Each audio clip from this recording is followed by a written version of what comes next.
Hello and welcome to the Be Glad movement. My name's Pollyanna and I'm on a mission to bring you as many stories as possible of good coming out of bad and reasons to be glad. And today I'm joined by Kelly. Say hi, Kelly. Hi, thank you for Hiya. having me. Oh, thanks so much for joining us. Literally, as per usual, I'm just going to get out of the way and let you dive straight in and tell your story. Sure, no problem. Yeah, well, my name's Kelly Wright and I'm a mum of two. And my story really, I grew up, I had an amazing childhood. So there was nothing bad in my childhood that I can remember anyway. I had a happy family life, mum, dad, little sister. My dad had lots of money at the time. He had his own business, so we had a really nice house. We had regular holidays. Nice. The luxury cars. We had everything when we were kids. I don't remember any bad from my childhood. I think where it started going wrong for me was in my teenage years. I rebelled against everything my mum told me not to do or to do. I rebelled against her. But I think I was just finding myself. Sure. I got introduced to drinking and drugs at that time. I tried LSD, which was so much fun at the time. But I was just experimenting. I was just being a teenager. I ran away from home. Yeah, as I say, literally everything my mum told me not to do, I did, or Right. vice versa. So it was hard for her. That went on for quite a number of years. When I got to sort of 17, 18, there was a clubbing scene back in the 90s. When I was that age, it was all the ecstasy, the raving. That was everything that was going on at that time of my life. So I got heavily involved in that. I literally lived for the weekends. My weekends were just literally clubbing, drugs, and getting high and having as much fun and dancing as I could. I did a beauty therapy course when I was about 18. Up until then, I'd left school. I got kicked out of college. Didn't really know where I was going in life, so I did a beauty course. Thought that'll do. Really enjoyed that, and I still do a little bit of beauty now and again. I do a few nails and stuff, but that's taken me sort of through my lifetime. But I always knew it just wasn't something that I really, really wanted to do for the rest of my life. I knew I had another purpose kind of thing. But it suited for that. I also worked on the cruise ships, doing beauty, which was a good experience. But I got homesick and came home. So yeah, I mean, like work-wise, I was in and out of jobs over the years. I've always been sort of never been able to stick to anything. I'd have a job for about 6 months and love it, and then I'd end up leaving, going on to something else. So I started working for myself. Must have been about early 20s, doing nails and beauty, from sort of renting space in salons or working mobile, things like that. So that for me was, I knew I needed to be self-employed, and I think that comes from my dad, because he had his own business and that. So that suited me, because I could come and go as I pleased. No one telling me what to do. Right.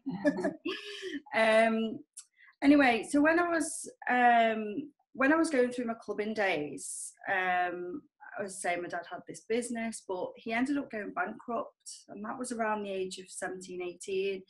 It might have been a little bit later, but at that time he was harbouring a secret, and I found out that he was taking cocaine, and he ended up becoming addicted to it.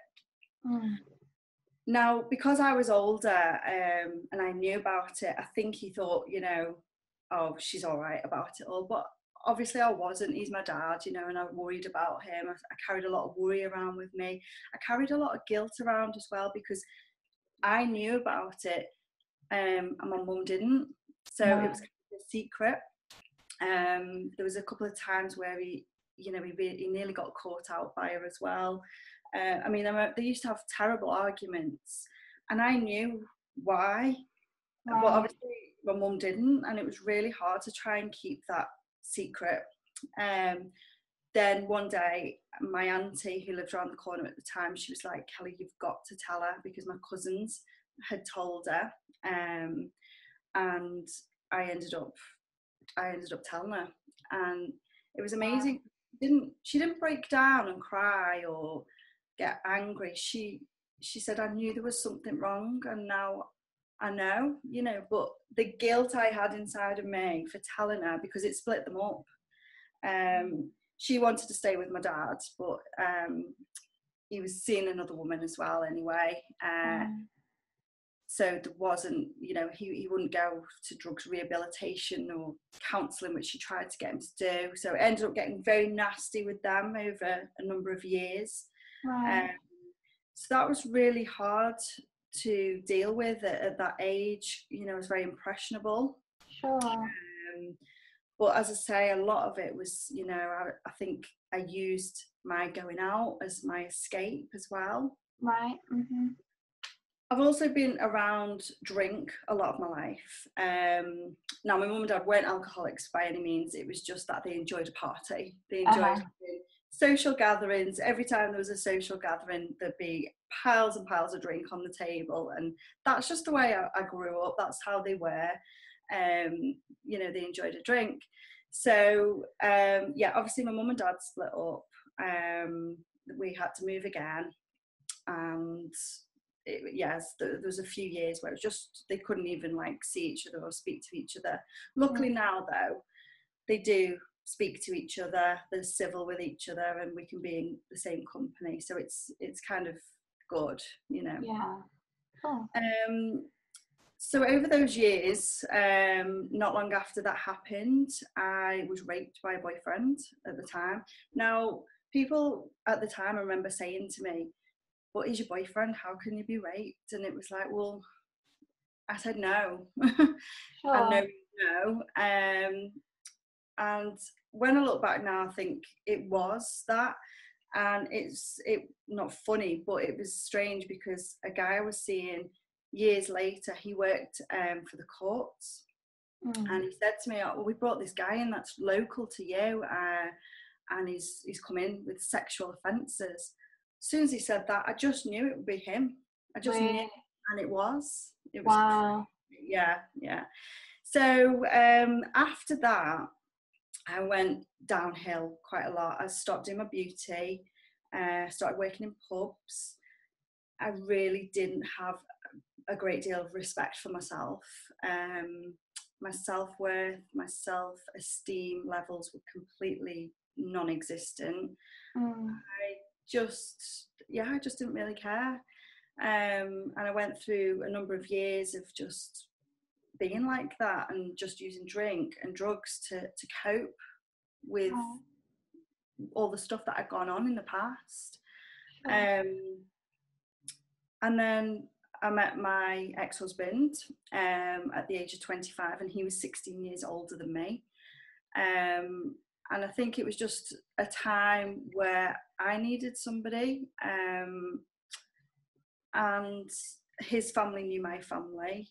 We got together very quickly. Everything happened very quickly. Got married, had my son when I was about 30. So it all, in the 5 years, it was all quite quick. But there was a lot of drink involved in that relationship. It was, he loved to drink. I loved to drink. So, but when we did drink, it wasn't great for us, because there was a lot of emotional and mental abuse. It was very difficult. And somehow we stayed together for 11 years. I don't know how. But yeah, I had my daughter as well. She's 6 now. And yeah, so we basically After about 11 years, I think as a woman you kind of mature when you have kids and you change. He never changed, but I did. And just before we split up, about nearly 4 years ago, I got into network marketing. Never did any good at it, but I learned about personal development. And I started learning about, reading sort of the books like The Secret, The Power, all these amazing books, Law of Attraction, and I was just intrigued by it all. So I started really changing then. But unfortunately, I had a really bad back after having my daughter, and I got put on tramadol painkillers.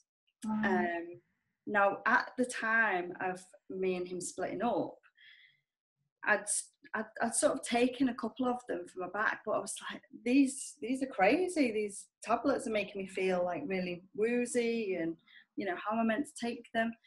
But what ended up happening was I was going through a lot of emotional stuff with our breakup. There was, a lot of change, money worries. I got behind in my rent.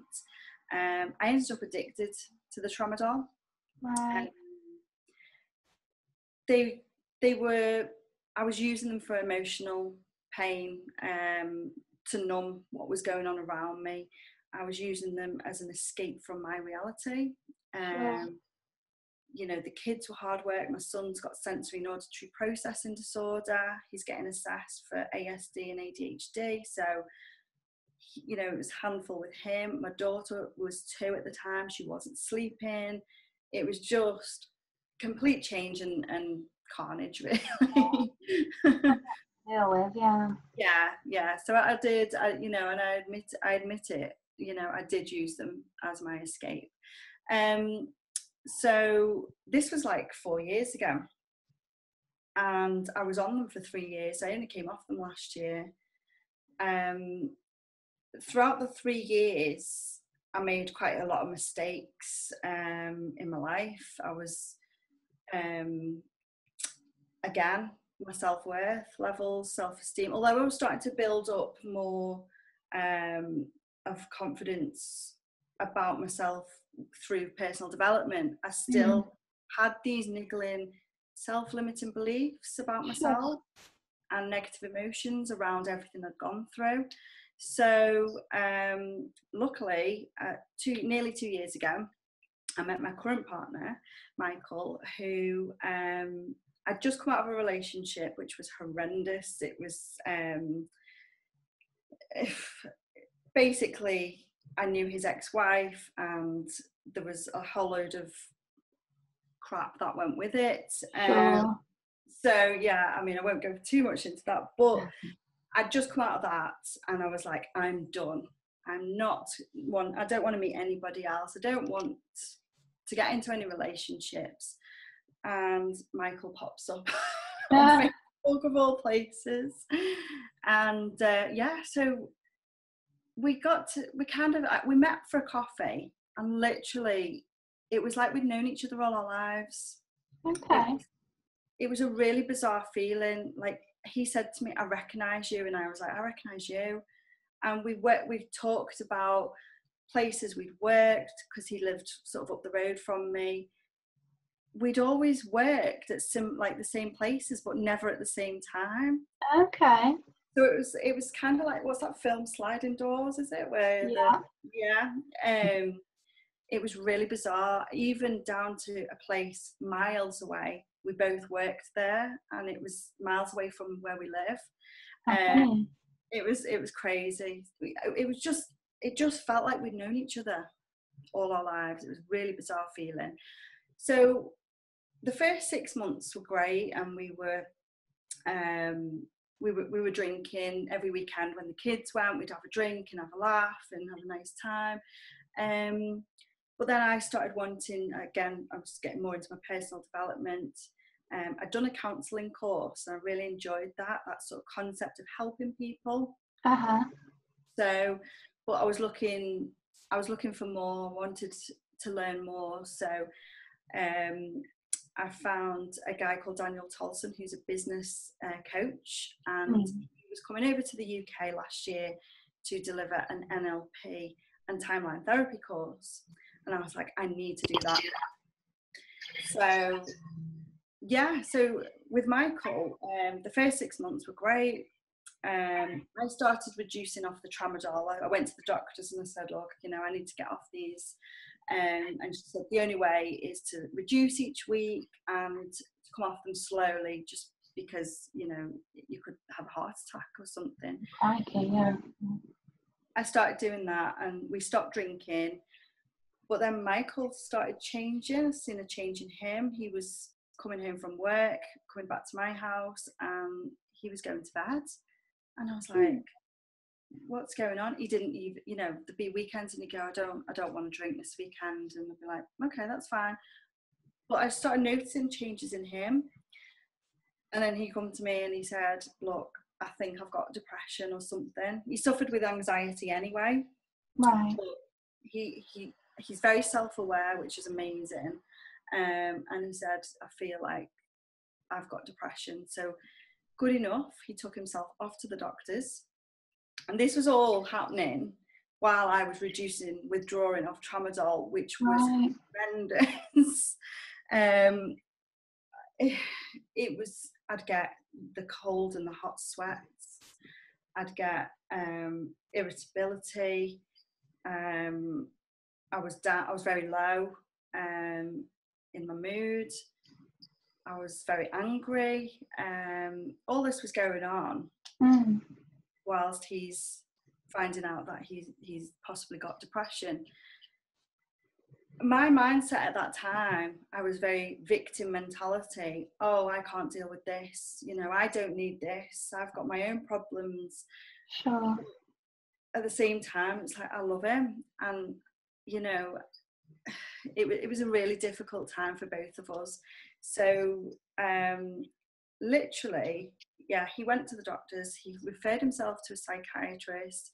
He now sees a psychologist quite regular, but he was diagnosed with clinical depression, anxiety, and also avoidance and antisocial personality disorders. Okay. So it's been a massive change for him, and he's had to fight his own demons. This has all been in the last year. It's been very difficult for our relationship. Sure. Because, you know, it's not like we've been together for years and we've known each other. It was kind of like 6 months in, and that was what was happening. Right. But I think it's made our relationship so much stronger. I ended up doing my NLP course last September. Mm-hmm. Absolutely loved it. I went there with a big bag of emotional baggage. Took it all with me and was able to have so many breakthroughs, so many realizations.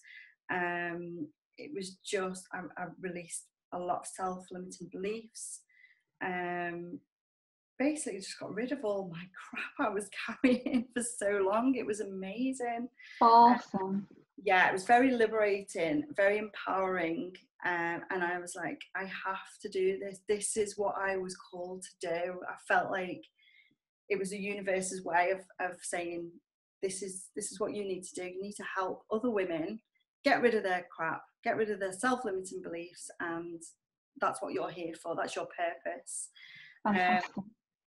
So about a week after the course, you see, I'd reduced off the tramadol for so long but what I hadn't done is made the decision to come off them completely. So when I was on the course, I realised that, and I wrote down a date of, I think it was the 27th of September last year, that I was going to come off them completely.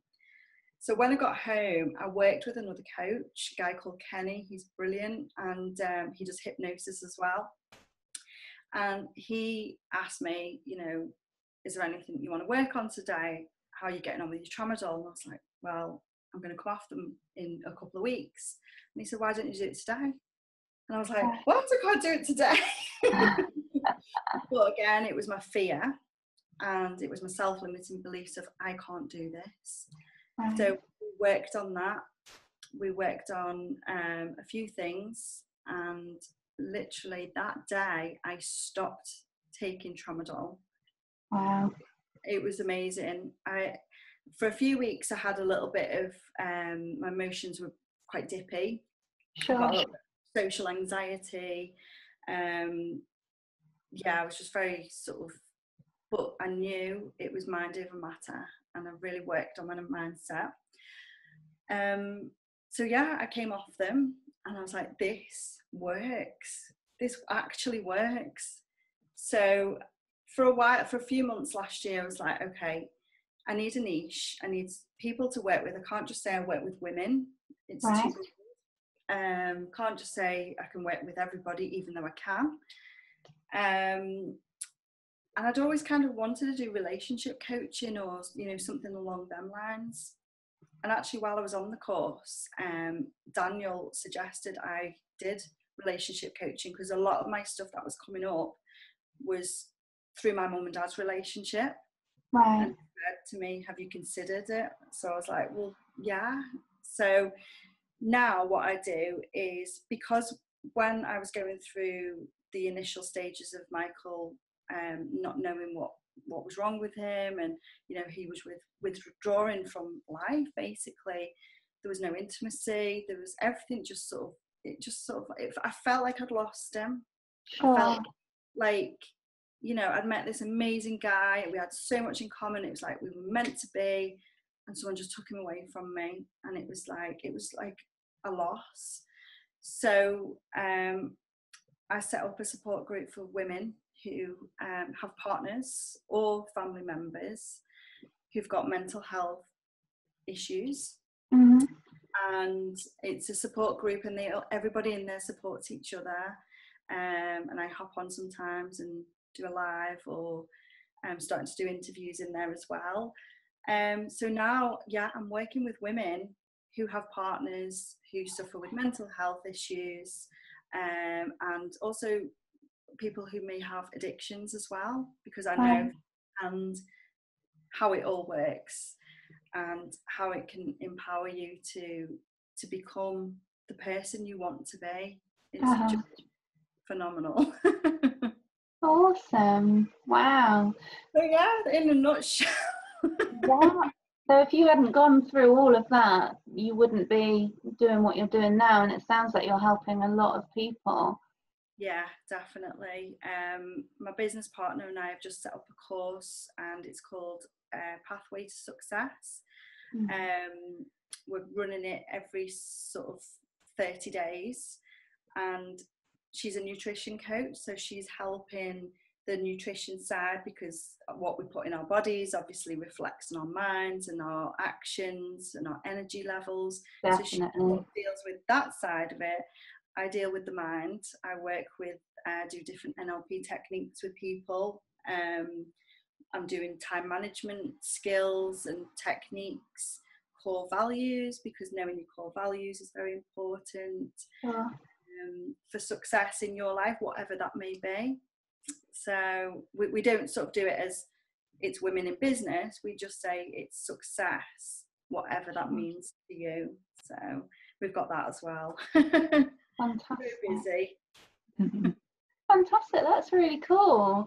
So what would your advice, because there'll be people watching this now, that there might be the unruly teenager watching now, and there might be the lady that's just found her true love who's flipping downhill, and there might be the lady that has already got a partner that's suffering with mental health issues. What would your probably different for each, but what would your advice be to anyone watching?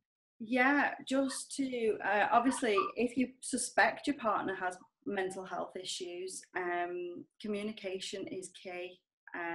We were lucky enough that we were able to communicate with each other.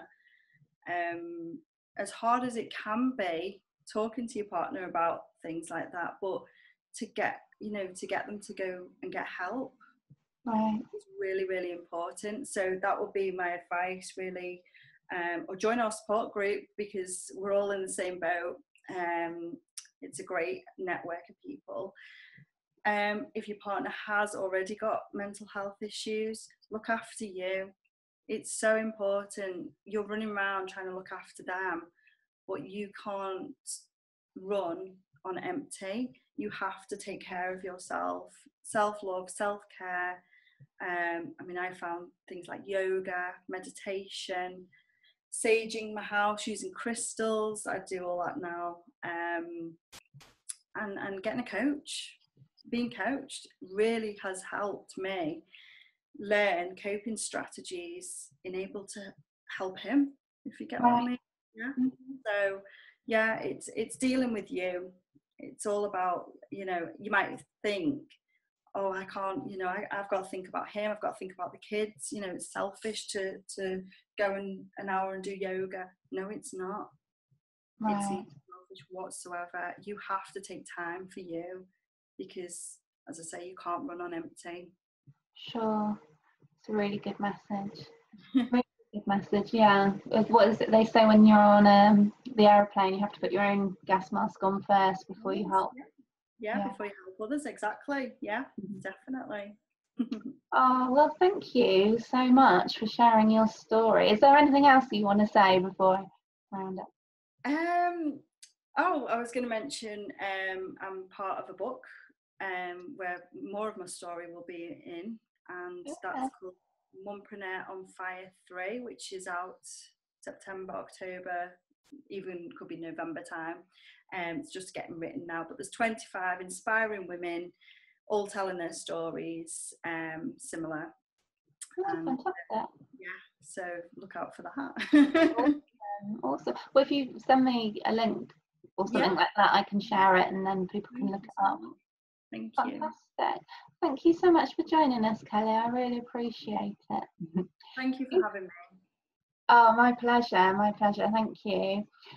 If you like this video, then please do hit like and subscribe, and you'll get updates when new videos are posted. You can follow us on Instagram, Facebook and Twitter. If you search @BeGladMovement, you should be able to find us. And please do get in touch if you've got a similar story. It doesn't matter. If you've got a story, it doesn't matter if it's similar. It can be something completely different as well. But it certainly doesn't matter if it's similar, because I really do feel that your story and your voice is going to reach someone in a way that maybe somebody else's story can't. So please do get in touch if you want to share. I'd love to hear from you, and we'll look forward to seeing you in another episode. Many thanks.